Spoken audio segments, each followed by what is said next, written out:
Hello, welcome to KV Globe. Myself Kavya Singh. आज की class में हम 28 अक्टूबर 2022 का करंट अफेयर डिस्कस करेंगे। आज की क्लास का जो इनसाइट टॉपिक है वो है सैटर्न अवार्ड्स 2022 100% हर घर जल राज्य घोषित हुआ है।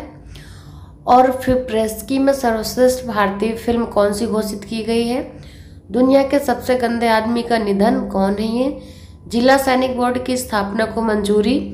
FIS प्रो लीग 2022-23 के लिए भारतीय हॉकी टीम के नए कप्तान। विचारों की स्वतंत्रता के लिए 2022 सखारोव पुरस्कार। आनुवंशिक रूप से संशोधित संस्करण को मंजूरी। हरित परियोजनाओं के लिए 22,400 करोड़ रुपए का निवेश। एयरबस और टाटा प्रोजेक्ट के तहत C295 परिवहन विमान का निर्माण। इन सारे टॉपिक से रिलेटेड जितने भी इंपॉर्टेंट क्वेश्चन है सारे कवर किए गए आज की क्लास में, इसलिए क्लास को बिना स्किप किए हुए ध्यान से देखिएगा। और क्लास स्टार्ट करने से पहले आपके लिए एक क्वेश्चन है, भारत में नलकूप के अतिरिक्त सिंचाई का सबसे बड़ा साधन कौन सा है। तो इसका सही आंसर आप लोग कमेंट बॉक्स में कमेंट करके बताइए।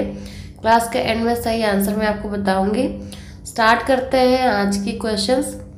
पहला क्वेश्चन है, जेनेटिक इंजीनियरिंग अप्रेजल कमेटी यानी कि GEAC ने व्यावसायिक खेती के लिए किस उत्पाद के आनुवंशिक रूप से संशोधित यानी कि GM को संस्करण को मंजूरी दी है। सही आंसर है ऑप्शन डी, सरसों। जेनेटिक इंजीनियरिंग अप्रेजल कमेटी ने व्यावसायिक खेती के लिए आनुवंशिक रूप से संशोधित सरसों को मंजूरी दी है, जिसे तकनीकी रूप से धरा सरसों हाइब्रिड 11 कहा जाता है। इसे दिल्ली विश्वविद्यालय के centre for genetic manipulation of crop plants द्वारा विकसित किया गया था। नेक्स्ट क्वेश्चन है, हाल ही में सैटर्न अवार्ड्स 2022 में सर्वश्रेष्ठ अंतर्राष्ट्रीय फिल्म पुरस्कार किसने जीता है। सही आंसर है ऑप्शन है RRR। जो RRR साउथ की फिल्म है, इसने सैटर्न अवार्ड 2022 में सर्वश्रेष्ठ अंतर्राष्ट्रीय फिल्म पुरस्कार जीता है। Saturn awards academy of science fiction, fantasy और हॉरर फिल्म द्वारा प्रस्तुत किए जाते हैं। इस समारोह में इन कैटेगरी के अलावा टीवी शोज को भी अवार्ड दिया जाता है। नेक्स्ट क्वेश्चन है, फिप्रेस्की ने किसे सर्वश्रेष्ठ भारतीय फिल्म घोषित किया है। सही आंसर है ऑप्शन डी, पाथेर पांचाली। फिप्रेस्की ने सर्वश्रेष्ठ भारतीय फिल्म जो है घोषित किया है पाथेर पांचाली को। ये जो फिल्म है ये सत्यजीत रे की फीचर फिल्म है। इसको international federation of film critics द्वारा यानी कि फिप्रेस्की द्वारा अब तक की सर्वश्रेष्ठ फिल्म घोषित किया गया है। 1955 की फिल्म ने भारतीय सिनेमा सूची के इतिहास में टॉप 10 फिल्म्स में से नंबर 1 स्थान हासिल किया है, प्राप्त किया है, जिसे फिप्रेस्की के भारत अध्यय द्वारा किए गए एक सर्वेक्षण के बाद घोषित किया गया था। नेक्स्ट क्वेश्चन है, दुनिया के सबसे गंदे आदमी जिनका नाम अमो हाजी था, इनका हाल ही में 94 ईयर्स की एज में निधन हुआ है। ये कहाँ के थे। सही आंसर है ऑप्शन है ईरान। अमो हाजी एक ईरानी व्यक्ति थे जिसे दुनिया का सबसे गंदा आदमी कहा जाता है। इनका 94 वर्ष की आयु में दक्षिणी प्रांत फार्स के देजगाह गांव में निधन हुआ है। उन्हें इसलिए कहा जाता था सबसे दुनिया का सबसे गंदा आदमी क्योंकि उन्होंने लगभग 70 वर्षों से नहाया नहीं था और उनका मानना था कि गंदे रहने से वो इतने लंबे समय तक जीवित रहते हैं। उनके इस रिकॉर्ड के कारण उनके जीवन का वर्णन करते हुए 2013 में the strange life of Amou Haji नामक एक लघु वृत्तचित्र भी बनाया गया था। नेक्स्ट, हाल ही में दिल्ली के उपराज्यपाल VK सक्सेना ने कितने जिला सैनिक बोर्ड की स्थापना को मंजूरी दी है। सही आंसर है ऑप्शन है 4। तो जो उपराज्यपाल है दिल्ली के वो है VK सक्सेना। इन्होंने दिल्ली में 4 जिला सैनिक बोर्ड स्थापित करने के प्रस्ताव को मंजूरी दी है। प्रस्ताव इस साल मई में दिल्ली सरकार द्वारा भेजा गया था और इसका जो उद्देश्य है लगभग 77,000 जो पूर्व सैनिक हैं इनकी ESM की विधवाओं और उनके परिवारों के कल्याण के लिए हैं। ये जो सैनिक बोर्ड स्थापित किए जाएंगे।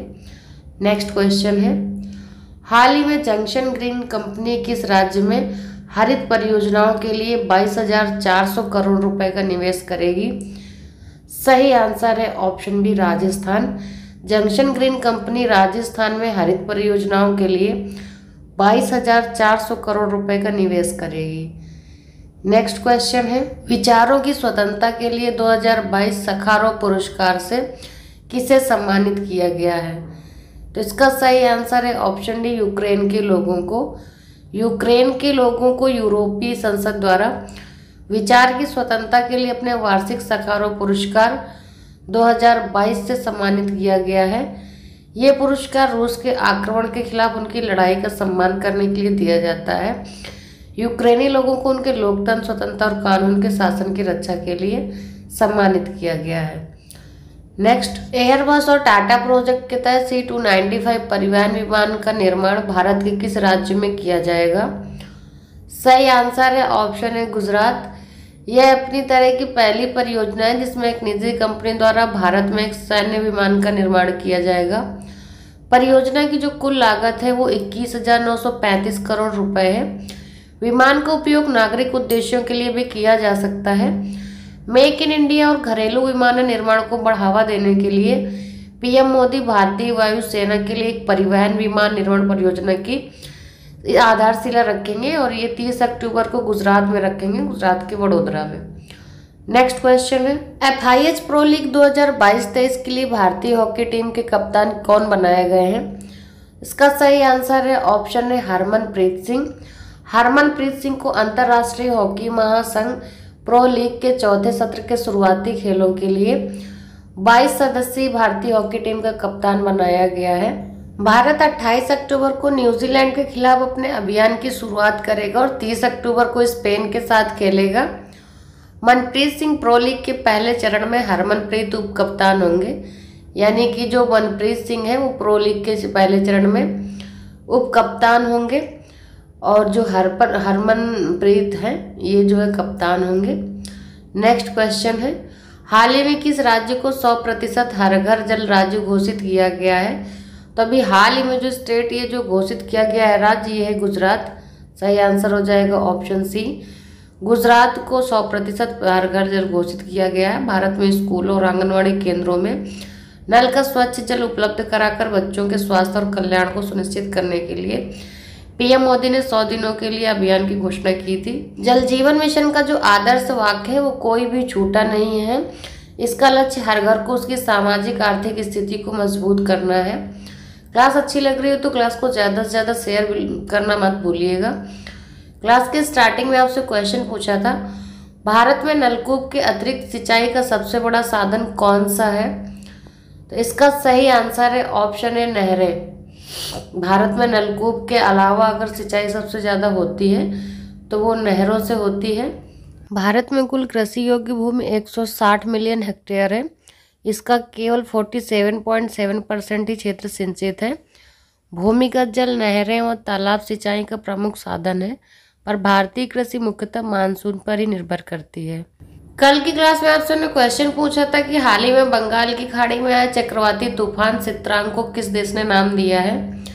तो बंगाल की खाड़ी में जो तूफान आया था इसका नाम दिया गया था सित्रांग और ये किस देश ने दिया है? तो इसका सही आंसर है ऑप्शन बी म्यांमार। ये जो नाम सित्रांग दिया गया है म्यांमार द्वारा दिया गया है। इस क्वेश्चन का सही आंसर दिया है कार्तिक ने। आज के लिए क्वेश्चन है आपके लिए, हाल ही में किस राज्य में भारत के पहले वर्टिकल लिफ्ट सी ब्रिज का निर्माण किया जा रहा है? इसका सही आंसर आप लोग कमेंट बॉक्स में कमेंट करके बताइए और क्लास से रिलेटेड अगर कोई सजेशंस है हमारे लिए तो प्लीज़ वो भी कमेंट में बताया करिए। चैनल पर जो लोग पहली बार आए तो चैनल को सब्सक्राइब करके बेल आइकन दबाना बिल्कुल भी ना भूलें एंड क्लास को ज़्यादा से ज़्यादा शेयर जरूर किया करिए एंड थैंक्स फॉर वॉचिंग।